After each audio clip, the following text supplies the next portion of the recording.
Coast Rider is a Mack Rides Wild Mouse coaster at Knott's Berry Farm. I got to ride this 2 times.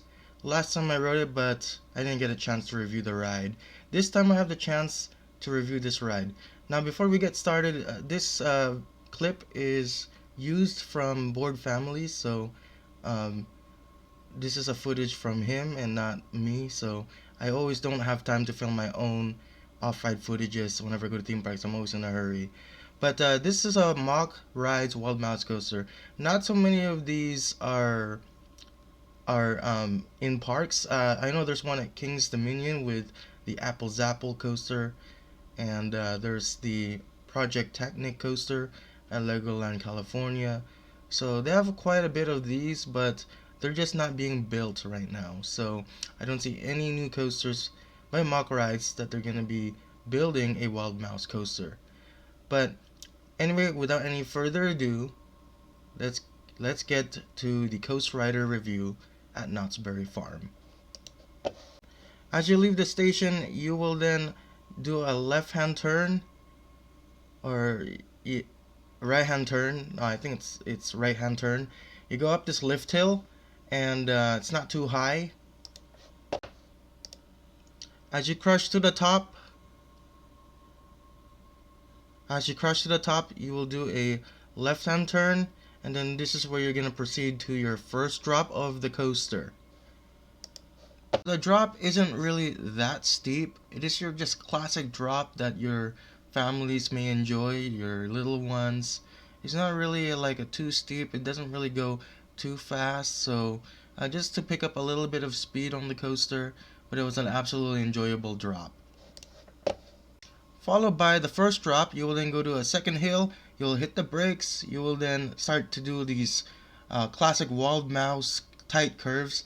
Now this is where you start going to get some laterals. This is where you're gonna start getting a lot of laterals and a bit of G-force and stuff. So it doesn't go too fast at this section, but this is just to kind of get that wild mouse feel. It's just a classic family wild mouse coaster, and just to kind of give you a little thrill. Then here you get some not quite airtime, but a little bit only, and then you hit the brakes again, and then you drop again, and then you get some ejector air, but not so many, and then you do these tight curves again before heading back to the station. That's what I was trying to say. It is just a fun classic wild mouse roller coaster, just meant for the little ones, but I had the opportunity to ride this once again, and it's just a fun classic wild mouse. It's not too extreme, and this ride opened in 2013 along with the replacement of Polarius Plunge. Sorry if I pronounced it wrong, but this is just a classic family coaster. It's a nice addition to Knott's Berry Farm. They don't have a wild mouse coaster, at least at this park, and they don't have nothing like it. So it's just an additional roller coaster just to make the young ones happy and enjoy their visit to Knott's. But you can really see that it fits only 4 people per car, so meaning it only can handle 4 people per car. So, and it's really tight, so it's really compact. You get squished, so if you're like kind of fat, then you are gonna get a lot squished. So just be aware of that. If you're a little skinny, maybe you'll be not as squished, but if you're fat, like almost obese, like you're kind of chubby, this may not be the ride for you. But it's really comfortable. I mean, since I gained some weight, I kind of feel uncomfortable. This is not really meant for adults, but adults can still have fun with it. But for this coaster, I'm gonna rate it actually a 4.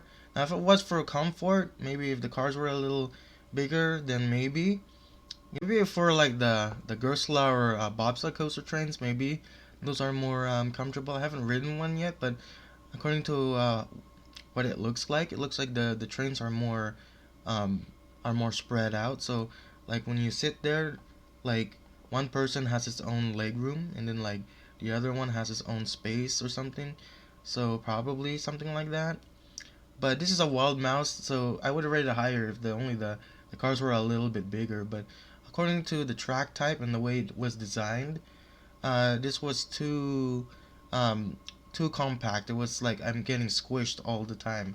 But probably it is just because maybe the coaster type is like that, where riders usually have to get squished. But that was the only thing that I didn't like, is that you got a little squish and you don't really have that much room.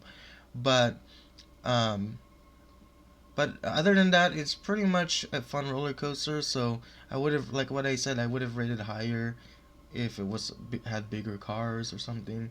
But it's still a nice ride. So anyway, have you ridden Coast Rider yet? If you've done so, please comment in the box below what you think about Coast Rider. Do you hate it? Do you love it? So post your comments below, and I'll see you guys in the next one. Peace out.